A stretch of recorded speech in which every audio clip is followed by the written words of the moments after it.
Aloha Virgo friends, and welcome to your first week of June tarot reading.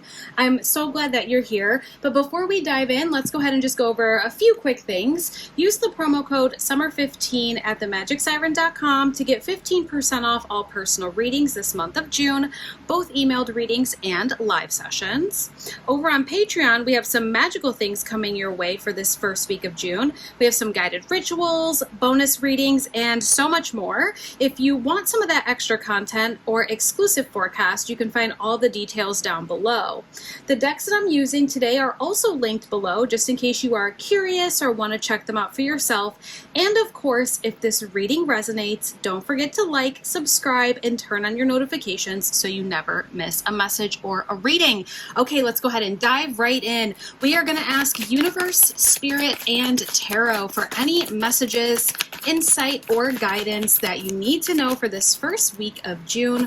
All of our Virgo friends. I'm going to go ahead and just do a 3-card spread for this first week. What are we looking at? So far we have the 8 of Swords coming out in reverse. So we had our other 2 cards just kind of pop out there. So we'll take both of those as well. So we do have the 8 of Swords coming out in the reversal. We have the 2 of Swords here. And then we also have the 10 of Wands. Now I am going to clarify all of these with one other tarot deck. So we'll get some deeper messages, but let's kind of go ahead and dive in here first. So we're seeing this 8 of Swords come out in the reversal first. When we see the 8 of Swords in the upright, it does represent the need for us to see the reality of something. A lot of the times the 8 of Swords can feel like things are really uncomfortable. It's almost kind of like we're almost feeling this victim of life. But sometimes the 8 of Swords comes out as that warning and saying that maybe some of these things that are making us kind of feel trapped aren't necessarily real. There is this reality to see that we can actually unbind ourselves and walk away from whatever this is. Some of it could be self-inflicted. And so when I see this in the reversal, it tells me that some of you have recently seen this reality. You've recently come to this sort of realization that whatever it is in your life that was kind of bringing you this uncomfortable energy, we started to see what that is, and maybe that we need to walk away from it. This could also mean that there's a challenge or an obstacle that might be preventing you from fully embracing and realizing this realization that needs to happen. So when we go to clarify, we'll kind of see, is this more past tense or some sort of challenge or obstacle here? But either way, whatever the reality is of the situation, whether it's about a relationship, a job, a living situation, whatever this reality is that we're sort of seeing this first week of June, it is leading us to a decision that needs to be made. We have the 2 of Swords here. The 2 of Swords is kind of being at a crossroads, having to make some sort of decision or choice. And usually what I say is, let's go ahead and drop these swords of defense, take this blindfold off, and choose a new direction. A lot of the times the 2 of Swords, you can see this figure doesn't see that there is a whole nother island behind her that is available for her to essentially go and explore. So if you're sitting at this place this week where you're starting to see the reality of something, and that reality is not something that is serving your highest good, let's go ahead and make the decision to leave it in the past and start moving in a new direction, really kind of starting a new season in our life. The 10 of Wands is exactly that. The 10 of Wands represents a new season in our life. We're going out, we're harvesting all of the wands from this previous season, and we're going to process these wands. So a lot of the times these wands are the lessons of the experiences that we had from whatever this season was. Maybe the reality this first week of June for you, Virgo, is seeing that this season in your life is over. There's nothing else here for you in this current chapter, and it's time for us to start moving on.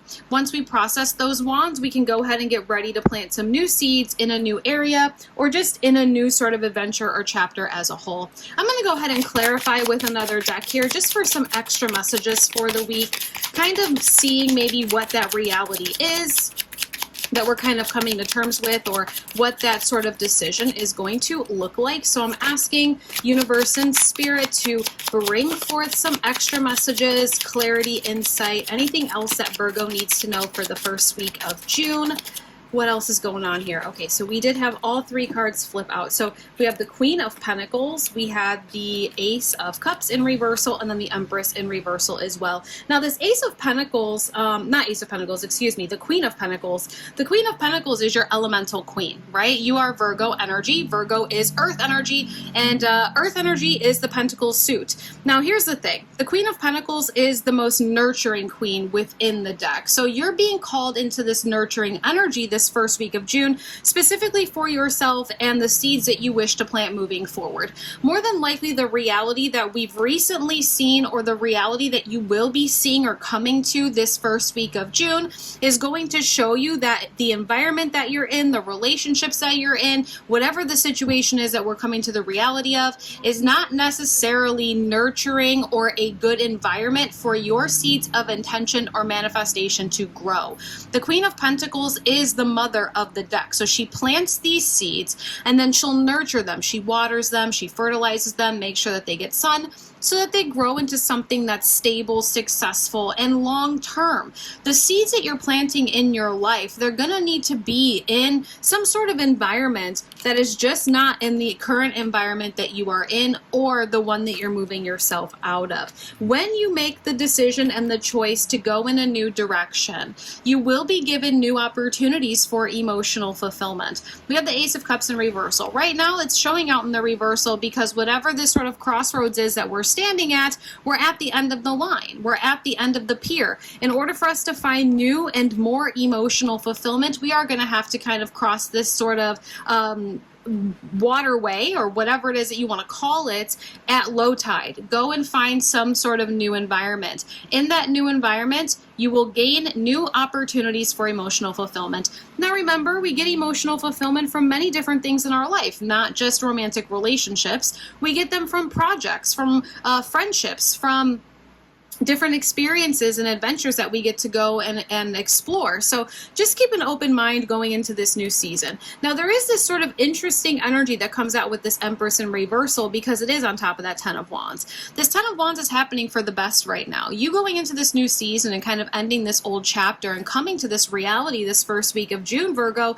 is going to ultimately catapult you into your ultimate creator energy. The Empress is the creator in the tarot deck. She's also the most attractive card in the deck. When we talk about attraction, yes, we have attraction on the outside, but we also have attraction on the inside. So you're coming into this time, more than likely after this first week of June, where you're really going into manifestation mode. You know, the Empress uses the law of attraction, right? We talk about attraction. She uses the law of attraction to create the life that she desires, and you can do the same. The problem right now is that because we are ending one season in our life and going into this new season, it's hard to plant seeds or create something that has a solid foundation when we are shifting and changing. Allow yourself to go into this new season this upcoming week, Virgo, and very quickly you'll find yourself in this Empress mode. I really like this reading for you for this first week. Let's go ahead and just get a love oracle here and kind of see what's coming in terms of love or just emotional fulfillment as a whole for this first week of June. So we're asking universe and spirit for some extra love messages here, anything else that we need to know when it comes to matters of the heart, whether this is our relationship to self, relationship with friends, with family, or anyone else in our life. Okay, so we have this could be the one you've already met, the romantic partner that you seek. So there might be somebody from your past, or there might be somebody here in your life that is really supporting you on an emotional level. Okay, I would allow that emotional support to come in as you shift through this new season. Allow yourself to see the reality this upcoming week. Overall, this is nice and empowering. Quick little summary, allow yourself to see that the reality of the place that you're in right now, whether it's a job, a living situation, or a relationship, is probably not going to be the best energy for you to plant your seeds for your future. Allow yourself to become the motherly energy in your own life. Make the decision to go in a new direction. Open yourself up to new emotional fulfillment. Lean on the help of your friends and your family, the people that are already in your life, and you will quickly see that you're going into a new season of your life as the ultimate creator and writer of your destiny. Really beautiful messages here, Virgo. I hope that you were able to enjoy this reading and maybe find a little bit of guidance and clarity. Again, if you would like a personal reading with me, head over to themagicsiren.com. Otherwise, I'll see you again in a few days for another tarot reading. Aloha.